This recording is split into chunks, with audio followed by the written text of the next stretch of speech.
إن الحمد لله نحمده ونستعينه ونستغفره فقد قال الله تعالى في كتابه الكريم نعوذ بالله من الشيطان الرجيم وقال ربكم ادعوني استجب لكم إن الذين يستكبرون عن عبادتي سيدخلون جهنم داخرين وقال أيضا وإذا سألك عبادي عني فإني قريب إلى آخر الآية صدق الله العظيم. Jamaah ananda semuanya yang dimuliakan Allah Subhanahu wa taala. Kesempatan yang mulia ini sebagaimana diamanahkan oleh pemerintah Kota Batam bahwa pada tanggal 13 Januari ini menyampaikan judul khutbah yang sama di seluruh masjidnya, yaitu tentang agar doa dikabulkan Allah Subhanahu wa taala. Anda semuanya hadirin jamaah yang dimuliakan Allah Subhanahu wa taala, ini tentunya mengajarkan kita sebagai makhluk hamba Allah Subhanahu wa taala, kita dibekali oleh Allah Subhanahu wa taala suatu harapan yang ditujukan kepada Allah atas segala permintaan-permintaan makhluk-makhluknya. Boleh anda semuanya menuliskan, menggantungkan harapan di antara bintang-bintang di langit, tetapi anda semuanya harus tahu bahwa doa itu adalah ditujukan kepada Allah Subhanahu wa taala untuk menunjukkan bahwa kita ini adalah makhluk yang sangat lemah dan Allah adalah Zat yang maha perkasa. Maka di muqaddimah khatib di awal tadi dibuka, innal ladzina yastakbiruna an ibadati, siapa yang dalam hidupnya sombong, tidak pernah berdoa kepada Allah Subhanahu wa taala, maka nanti di hari kiamat akan dimasukkan ke dalam jahannam. Sayadkhuluna jahannama dakhirin, dengan sehina-hinanya tempat.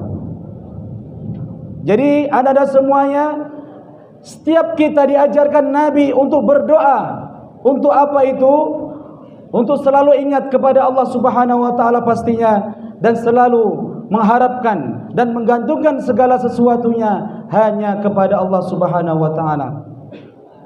Bahkan Nabi Muhammad SAW menyampaikan ad-du'a'u ibadah. Doa itu ibadah. Ini kabar gembira bagi kita semuanya. Setiap doa yang kita tunjukkan kepada Allah itu ibadah anda semuanya.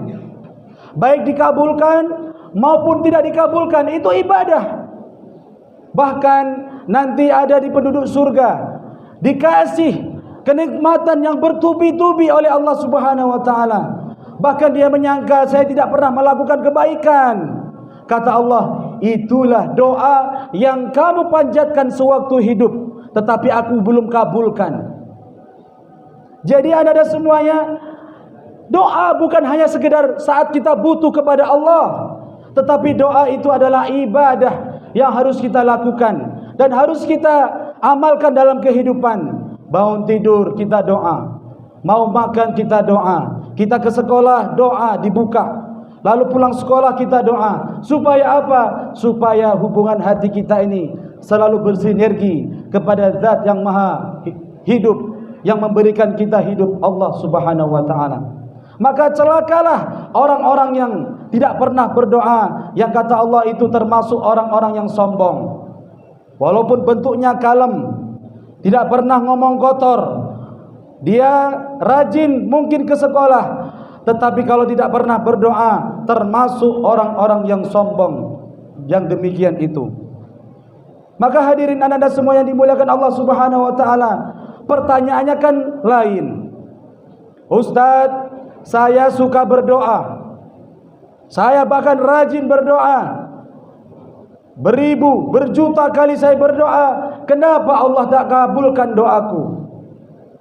Maka ini harus dijawab dengan ilmiah.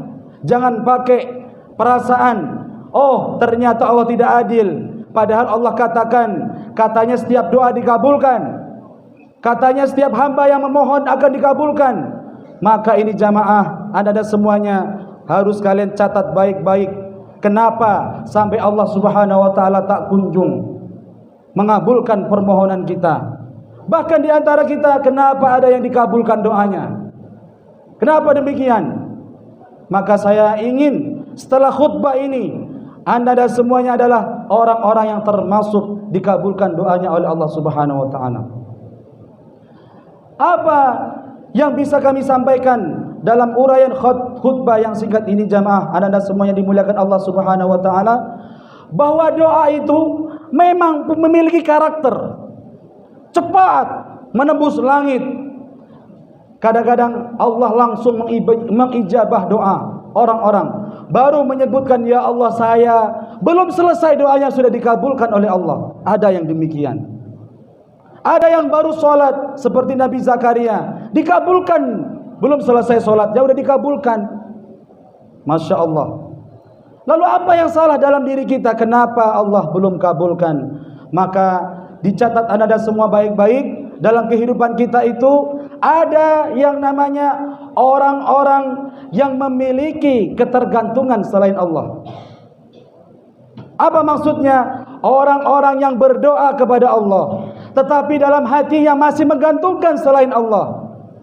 Contoh kecil, tidak ada handphone rasanya mau mati. Handphone ditahan sama orang tua, sama guru, rasanya mau pergi aja dari sekolah ini. Berarti hatimu sudah cinta dengan handphone, menggantungkan segalanya di handphone. Ini penyakit hati. Itu adalah syirik khafi jamaah, anda semuanya. Kalau jelas-jelas dia memiliki keris, jelas-jelas dia memiliki batu akik yang ada isinya, lalu dia jelas-jelas dia memiliki bambu petuk, memiliki jimat dalam tubuhnya. Kalau saya pakai ini, saya trek-trekan di jalan, itu tidak akan pernah ada yang melukaiku. Kalau sudah ngomong demikian, berarti dia sudah menggantungkan selain Allah. Maka orang demikian tidak akan pernah dikabulkan doanya. Catat anda semuanya. Siapa yang dalam hidupnya dia memiliki kekuatan selain dari kekuatan Allah, dia bersekongkol dengan jin, bersekongkol dengan makhluk-makhluk yang lain, yang katanya saya kebal, saya anti tusuk, saya anti bacok, maka katakan la haula wala quwata illa billah, sesungguhnya engkau termasuk orang-orang yang sombong dan tidak akan pernah dikabulkan doamu. Makanya sebelum kita doa, kita cek dulu diri kita, anda semuanya, apa yang selama ini kita gantungkan. Cek, perlu sekali-sekali kita mengecek diri kita ini, adakah yang lebih hebat daripada kekuatan Allah. Yang kedua jamaah yang dimuliakan Allah Subhanahu wa taala, dalam diri kita ini punya nafsu. Apa kata Nabi sallallahu alaihi wasallam?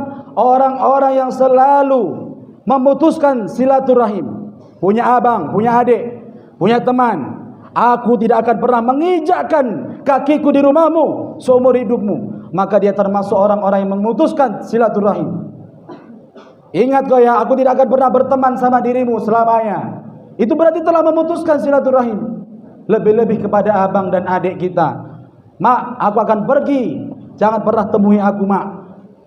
Na'udzubillahi min dzalik. Sesungguhnya dia telah memutuskan dirinya atas rahmat Allah Subhanahu wa taala, tidak akan pernah dikabulkan doamu. Kamu soleh, kamu jauh di perantauan, katanya orang tuamu tak pernah kamu kunjungin. Siapa dirimu? Katanya rajin baca Quran, katanya rajin sholat, tapi kalau sudah memutuskan tali silaturahim, maka nol besar di hadapan Allah Subhanahu wa taala. Lalu ini yang perlu anda dan semua catat. Ada selanjutnya jamaah yang dimuliakan Allah Subhanahu wa taala. Kalau ingin dipercepat doanya, setelah kita cek diri kita ini, oh saya termasuk orang yang baik, saya sama adik-beradik baik, semua temannya baik. Belum sampai di situ jamaah, anda dan semuanya. Kita perlu cek apa? Kita harus mencari waktu terbaik. Kita berdoa supaya dikabulkan cepat doanya oleh Allah Subhanahu wa taala. Kapan waktu yang terbaik Ustaz untuk berdoa? Nih, perlu dicatat juga. Para ulama menggambarkan lebih dari 10 waktu. Kalian bisa memilih waktu itu.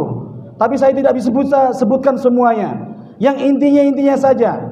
Ketika engkau bangun sepertiga malam, jangan lupa itu adalah waktu yang mustajab untuk berdoa. Ketika hujan turun, ini saat ini mendung gelap. Ketika nanti hujan itu turun, maka tadahkan kedua tanganmu, berdoa kepada Allah. Barangkali kamu adalah termasuk orang-orang yang dikabulkan doamu. Lalu apa lagi Ustaz? Ketika engkau sujud di rakaat yang terakhir. Kalau kita sholat bersama imam, berjamaah, waktu yang terbaik untuk berdoa itu di sujud yang terakhir. Maka imam-imam yang tahu itu, dia akan sedikit melamakan sujudnya. Supaya apa? Kita semua mendapatkan doa yang mustajab dari Allah Subhanahu wa taala. Ini penting. Selama ini kita berdoa, berbuih mulut kita, tapi kita tidak pernah mengoreksi diri kita. Doa kita ini layak enggak untuk dikabulkan oleh Allah Subhanahu wa taala? Waktu kita cari. Sebagaimana waktu sholat Jumat, dari tadi azan sampai nanti selesai, itu kata Nabi ada doa yang diijabah. Cuma enggak semuanya. Siapa dirinya? Anak-anak atau orang tua yang mengutamakan waktu Jumat. Apa itu? Ya, dia tadi sebelum berangkat sekolah dia mandi dengan niat nawaitul ghusl Jumat. Niat hari mandi itu mandi hari Jumat. Lalu dia waktu datang duluan, enggak disuruh-suruh. Kalian yang di luar, enggak kayak gitu. Ingin dikabulkan doanya, dia cepat ke masjid. Lalu dia memakai wangi-wangian, lalu dia membawa infak. Itu layak dikabulkan doanya oleh Allah Subhanahu wa taala. Waktu terbaik waktu Jumat. Setelah itu kita koreksi juga, ada tempat-tempat yang dipercepat doanya oleh Allah. Selain dari Masjidil Haram, Masjid Nabawi dan Masjidil Aqsa, kita punya tempat yang terbaik untuk berdoa. Di mana Ustaz? Saya kasih tahu jamaah semua yang dimuliakan Allah, tempat yang terbaik untuk berdoa ternyata ada di sekeliling kita. Apa itu? Yang pertama adalah masjid. Ya. Para ulama menyandingkan masjid maksudnya itu bukan ke masjid, tapi dia sholat berjamaah bersama imam. Lalu dia berdoa, maka dia layak mendapatkan doa yang mustajab oleh Allah Subhanahu wa taala. Lalu mana lagi tempat yang bagus Ustaz? Lalu ada tempat-tempat seperti mihrab. Di rumah kita ada mihrab, sajadah khusus untuk sholat. Di sekeliling kita, di perumahan kita ada musola. Itulah tempat-tempat terbaik. Bukan hanya sekedar tempat-tempat jogging, kita berdoa di situ. Lalu di tempat-tempat kafe kita berdoa di situ. Selfie makanan di kafe. Lihat dulu, tempat itu layak gak kita berdoa kepada Allah Subhanahu wa taala? Maka itu kita perlu pentingkan jamaah anak-anak semua yang dimuliakan Allah Subhanahu wa taala. Lalu apa lagi Ustaz? Setelah waktu, tempat aku sudah utamakan untuk berdoa kepada Allah, maka jangan lupa makanan yang kamu telan, makanan dan minuman yang kamu telan itu jangan sampai ada sesuatu yang haram. Saya ulang sekali lagi, sesuatu yang sudah haram masuk ke dalam tubuh kita, menjadi darah, menjadi air kencing, kotoran, maka ada yang nempel di tubuh kita, sesuatu yang haram. Ada ahli-ahli teman, monti, teh gelas, sikat habis, padahal bukan milik dia. Sesuatu diteguk sampai hilang hausnya. Ketahuilah sesuatu yang haram yang sudah masuk. Yang ini dikisahkan sama Nabi. Ada orang yang sampai rambutnya berdebu, mengangkat tangan, menadakan ke langit, berdoa kepada Allah, ya Allah, minta ini ya Allah, minta ini ya Allah. Kata Nabi, dia tidak tahu, dia doanya tidak dikabulkan karena dia makan makanan yang haram, meminum minuman yang haram. Maka ada semua yang ada di sini nih, saya pribadi semuanya, mari kita jaga mulut kita ini dari sesuatu yang haram. Inilah yang penyebabnya doa kita tidak dikabulkan oleh Allah Subhanahu wa taala. Tapi kalau kita makanan yang halal, cari waktu yang baik, pakaian pun pakaian yang terbaik, tempat pun tempat terbaik, lalu kita sholat, doa kepada Allah Subhanahu wa taala. Insyaallah jamaah yang dimuliakan Allah, ada kalimat, kalau engkau pengen dipercepat doamu oleh Allah Subhanahu wa taala, segeralah menuju panggilan Allah Subhanahu wa taala. Saat adzan dikumandangkan, datang. pengen nih, saya pengen lulus ya Allah, saya pengen jadi ini ya Allah, saya pengen jadi ini ya Allah. Tergantung perbuatanmu. Di antara adzan dan iqamah itu juga waktu yang terbaik untuk doa. Maka jangan sia-siakan. Sebenarnya Allah itu menahan doa kita ini supaya apa? Supaya jadi pelajaran. Kadang-kadang ada doa yang ditolak karena ada haram di situ. Saya Ustaz, saya sudah makan halal, saya sudah jadi orang baik, saya sholat 5 waktu. Kenapa Allah belum kabulkan? Bukan belum Allah kabulkan, tapi Allah tahan. Kalau tidak di dunia, akan nanti dikabulkan di akhirat. Orang Islam itu pikirannya bukan cepat, bukan sementara.